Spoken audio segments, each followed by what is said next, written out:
अल्लाह से दुआएं किया करो, अल्लाह हमारे सर पे ममता का आंचल सलामत रखना। जब ये आंचल सर से उतर जाता है तो भाई कोई सीने पे सर रख के रोने तक की जगह नहीं देता। रातों दिन रोगे, कोई आंसू पोंछने वाला नहीं मिलेगा। ये माँ होती है जो तेरी आंख के आंसू अपने दुपट्टे से साफ करती है। मुनव्वर राना ने कहा था, मुझको हर हाल में बख्शेगा उजाला अपना, चांद रिश्ते में नहीं लगता है मामा अपना। मैंने रोते हुए पोछे थे किसी दिन आंसू, मुद्दतों माँ ने नहीं धोया दुपट्टा अपना। अगर तुम्हारे आंसू ममता के आंचल में लग जाते तो माँ मुद्दतों तक उस दुपट्टे को नहीं धोती कि इस दुपट्टे में मेरे बेटे के आंसू लगे हैं। तो साहिब हम माँ की कदर करें। अल्लाह अकबर, रब से दुआएं मांगा करो, अल्लाह हमारे माँ बाप को सलामत रखना। जरा आमीन कह दो। आमीन। अल्लाह आपको सलामत रखे, ये दुआएं मांगा करो। साहिब माँ क्या होती है, अपने नबी की जिंदगी से हम सीखें।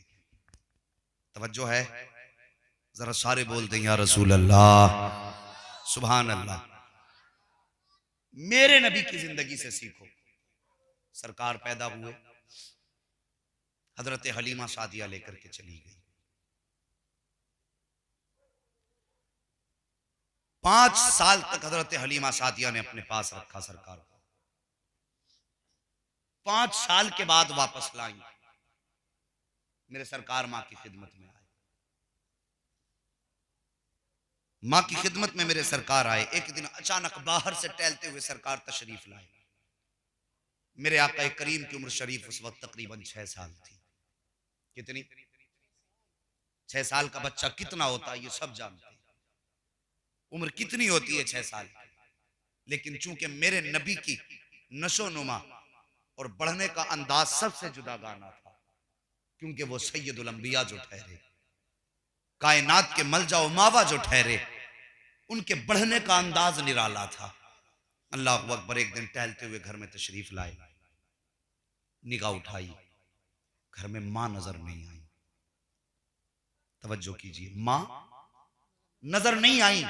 जब मां नजर नहीं आई, मेरे सरकार के दिल में ख्याल आया, ए मेरे मालिक, बाप का साया तो पैदा होने से पहले ले लिया, आज मेरी मां नजर नहीं आ रही है। अभी इतने ख्याल का आना था कि रब ने महबूब के दिल पे इल्का फरमाया, महबूब अंदर जाओ, तुम्हारी मां अंदर बैठी हुई है।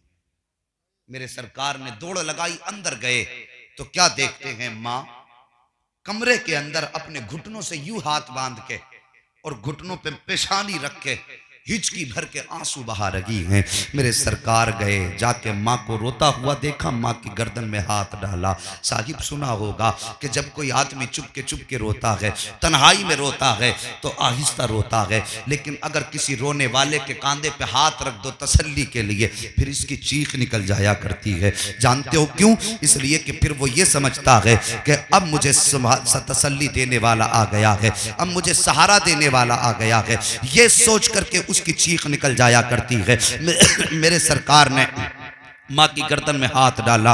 मेरे नबी की माँ ने यूं चेहरा उठाया है, अल्लाह अकबर, मेरे नबी ने माँ की आंख में आंसू देखे हैं। अब जरा मंजर देखना प्यारे, मेरे सरकार ने माँ से कितना प्यार किया है। अल्लाह अकबर, सरकार ने माँ के चेहरे में आंसू देखे, आंख में आंसू देखे। अब मेरे सरकार भी आंसू बहा रहे हैं। सरकार ने अपने लबों को माँ के लबों पे रख दिया है। आका करीम के रोने का अंदाज ये था। अब सरकार की आंख के आंसू सैयदा आमीना के रुखसार पे गिर रहे हैं और सैयदा आमीना के आंसू मेरे सरकार के रुखसार पे गिर रहे हैं। आका करीम ने यूं माँ के गले में हाथ बांधे हुए हैं और रो के कहते हैं, ए माँ क्यों रो रही हो? क्या ये सोच रही हो कि तुम्हारे बेटे को खुदा ने यतीम बना दिया है, या इसलिए रो रही हो कि तुम्हारा बेटा कमजोर है, या इसलिए रो रही हो कि तुम्हारा बेटा किसी लायक नहीं है? इतना कहने के बाद मेरे सरकार कहते हैं, ए माँ, अगर इसलिए आंसू बहा रही हो कि तुम्हारा बेटा कमजोर है, छोटा है, तो आंसू पोंछ लीजिए। इस इसलिए कि खुदा ने जो शान तुम्हारे बेटे को अता फरमाई है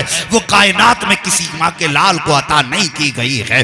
अल्लाह अकबर, इतनी बात का कहना था। नबी की अम्मी इरशाद फरमाती है, नहीं बेटे इस बात पे नहीं रोई। आका फरमाते, माँ फिर क्यों रोई हो? फिर इसके बाद नबी की अम्मी कहती हैं, ए बेटे आज मुझे तुम्हारे बाप अब्दुल्ला की जुदाई का मंजर याद आ गया है। मेरा दिल चाहता है ए मेरे लख्ते जिगर, मैं तुम्हारा हाथ पकड़ के लेकर के अब्दुल्ला की कब्र पर जाऊं और जाकर के उनसे ये अर्ज करूं, अब्दुल्ला तुम तो मुझे तनहा छोड़ करके आए थे, लेकिन आज मैं तनहा नहीं आई हूं, बल्कि देखो तो सही तुम्हारे चमन का कितना प्यारा फूल मोहम्मद अपने साथ लेकर के तुम्हारी कब्र पे आ गई है।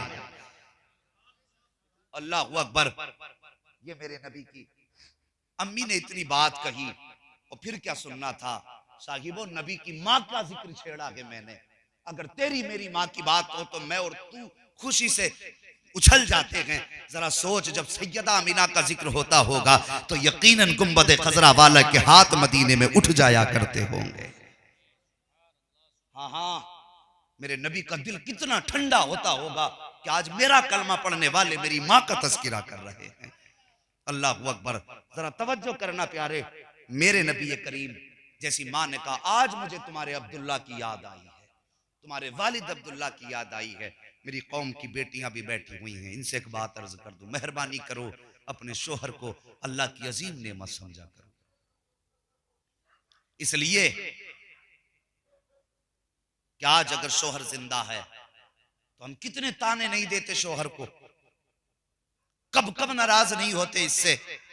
अगर हमारी एक फरमाइश ना हो पूरी तो हम लड़ जाया करते हैं। और मेरी बहन, मेरी बेटियों, मेरी कौम की शहजादियों, खुदा तुम्हें खुदा का वास्ता अपने अपने शोहरों की कदर कर लो, शोहरों की इज्जत कर लो। याद रखो तुम्हारा वकार घर के अंदर शोहर से है, तुम्हारी दुनिया जो खुशहाल है ये शोहर के दम से है। उन औरतों से जाकर के पूछो जिनके सर से शोहरों का साया खत्म हो जाता है, जिनका बंधन शोहरों के साथ से टूट जाया करता है, कभी करीब से उनकी जिंदगी में झांक करके देखो। शोहर की आंखें क्या बंद हुई, औरत की दुनिया की सिमट जाया करती है, उसकी हंसती खेलती दुनिया बिछड़ जाया करती है। और खुदारा अपने अपने शोहरों की कदर कर लो, इनकी इज्जत कर लो। अगर ये चले गए तो फिर कोई इज्जत नहीं रह जाएगी मुआशरे में, कोई तुम्हें प्यार से रोटी देने वाला नहीं होगा। मैं एक बात अर्ज करता चलूं भाई, जरा गौर से सुनना। अगर अल्लाह ने किसी शख्स को 4 बेटे दिए हैं, अगर किसी खातून के 4 बेटे मौजूद हैं और अल्लाह ने सर पे शोहर का साया सलामत रखा है, तो घर के अंदर 4 बहुएं होती हैं।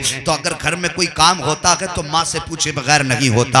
माँ आज ये खाना बनाना है, ठीक है बेटी बना ले। अगर माँ कह दे आज ये नहीं बनेगा तो फिर वो बन नहीं सकता है। आज ये काम ऐसे होगा, अगर माँ मना कर दे तो हो नहीं सकता है। लेकिन इसके बरक्स सोचिए, अगर कल उसके शौहर का इंतकाल हो जाता है तो वो माँ जो हुकूमत की कुर्सी पर बैठी होती है, तो बाप के इंतकाल के बाद बेटे तो जायदाद के बंटवारे में लग जाया करते हैं। माँ एक तरफ बैठ जाया करती है, उसके हाथ के सोने के कंगन उतार लिए गए हैं, अब उसको बेवा बना करके एक कुर्सी पर बैठा दिया गया है। कल तक जिसकी मर्जी के बगैर खाना नहीं बनता था, आज वो एक वक्त के खाने के लिए मुंह तका करती है। कौन है जो खाना ला करके खिलाए? आज जायदाद के बंटवारे वाले मौजूद हैं। कोई कहता है दुकान मेरी है, कोई कहता मकान मेरा है, कोई कहता ये कमरा मेरा है। माँ सबके चेहरे तकती है और सोचती रहती है, ये मकानों पे लड़ने वाले ये क्यों नहीं कहते कि माँ मेरी है, ये दुकान पे लड़ने वाले ये क्यों नहीं कहते कि माँ मेरी है। ओ जवानों, ओ मेरे भाइयों, ओ मेरी कौम की बेटियों, अपने अपने शौहरों की इज्जत कर लो।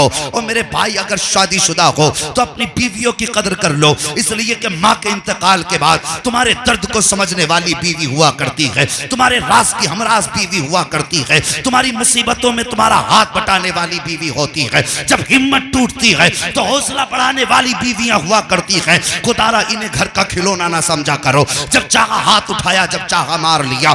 याद रखना, जिस दिन बीवी चली जाएगी उस दिन तुम्हारी जिंदगी इतनी तन्हा हो जाएगी कि तुम्हें पानी की जरूरत तो होगी, घर में बहुएं मौजूद होंगी, लेकिन हिम्मत नहीं होगी किसी से पानी मांग सको। घर के अंदर बेटियां होंगी तो वो तो पानी पिला सकती हैं, लेकिन बेटियां कब तक हैं, ये परदेश चली जाएंगी। वो खुदारा अपने अपने रिश्तों की कदर कर